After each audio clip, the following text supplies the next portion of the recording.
ดีต้อนรับเข้าสู่วิดีโอสื่อการเรียนการสอนโปรแกรมภาษา C นะครับข้าพเจ้าอาจารย์สมประสงค์วงศ์ถาวรกลับมาในคลิปนี้เราจะมาเรียนรู้การใช้งานโปรแกรมภาษา C ในคำสั่ง switch case เดี๋ยวเป็นจังใดเรามาเบิ่งกันเติมนะก็ให้เปิดที่ไฟล์เนาะ new open แล้วก็เลือกที่คำสั่งที่ชื่อว่า switch เนาะ switch นี่เปิดขึ้นมาเลยนะคำสั่ง switch หรือว่า switch case เนาะกับคำสั่ง if จะมีความคล้ายคลึงกันคือจะเป็นคำสั่งที่ไว้สำหรับเขาเอิ้นว่าเป็นทางเลือกนะให้กับ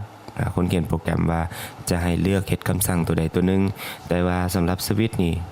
จะเป็นคำสั่งที่เขาเอิ้นว่าเป็นคำสั่งที่ตัวเลือกที่แน่นอนเนาะบ่มีการเปรียบเทียบว่าเป็น true เป็น false เนาะเป็นจริงหรือว่าเป็นจริงเนาะเป็นตัวเลือกที่เป็นค่าใดค่าหนึ่งเลยอย่างเช่นว่าค่า1ค่า2ค่า3อย่างสิถ้ากรณีเท่า1จะเกิดอย่างขึ้น2จะเกิดอย่างขึ้นนะจะเป็นคำสั่ง switch จะเป็นตัวเฮ็ดเวียกนะวันนี้เรามาเบิ่งการเฮ็ดเวียกในนึงเนาะที่ตัวอย่างโค้ดที่เอามาให้เบิ่งนี่มีอย่างใด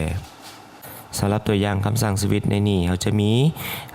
ตัวเปลี่ยน a เท่ากับ2เนาะที่เราประกาศไว้ในนี้ตัวเปลี่ยน a เท่า2แล้วเขาใช้คำสั่ง switch เป็นตัวกวดว่ากรณีที่ a มีค่าเท่า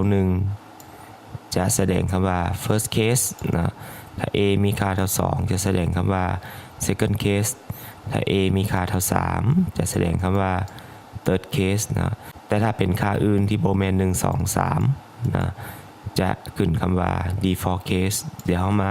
ทดสอบรันกันก่อนนะไปที่ execute compile and run นะโปรแกรมจะขึ้นแบบนี้นะนักศึกษาจะเห็นว่ามีคำว่า second case โผล่ขึ้นมาในหน้าโปรแกรมของเราแม่นบ่คำว่า second case ตัวนี้หมายถึงอย่างเนาะหมายถึงที่เราเขียนไว้นี่แหละเนาะก็คือกรณีที่2แม่นว่ากรณีที่2เพราะว่าอย่างเขาเขียนโปรแกรมบอกว่าถ้า a เท่า2ฉะนั้นถ้ามันสวิตช์ในนี่เนาะสวิตช์ปุ๊บก็จะได้ a เป็น2ก็คือมีค่าเท่า2แต่ถ้าเราเปลี่ยนค่าตัวนี้เป็น1เนาะ execute compile and run เราก็จะได้ว่า first case เห็นว่าถ้าเปลี่ยนเป็น3ก็จะได้ third case แต่ถ้าเปลี่ยนเป็นค่าอื่นได้อย่างสมมุติว่า10นี่เพราะว่าในโปรแกรมเขากำหนดเพียงแต่3กรณีเท่า1เท่า2เท่า3แต่ถ้าเป็นกรณีอื่นเนาะเอามาเบิ่งกัน execute compile and runมันก็จะขึ้นคำว่า default case เพราะว่าเป็นกรณีตัวอื่นเห็นป่ะจะเป็นลักษณะอย่างนี้เพราะว่ามันโบแมนกรณีของ1 2 3คือที่เรากำหนดไว้นั่นคือตัวอย่างคำสั่ง switch case เนาะแบบง่ายๆสำหรับวิดีโอต่อไปเราจะมาเบิ่งตัวอย่างการใช้งานคำสั่ง switch case ว่าจะเป็นจังใดโดยจะมีการประยุกต์การใช้งานคำสั่ง switch case ต่างๆที่เราได้เขียนมานี่ได้เรียนมานี่เนาะว่าจะเป็นจังใดสำหรับคลิปนี้พอเพียงเท่านี้ก่อนมาพบกันใหม่ในวิดีโอต่อไปสวัสดี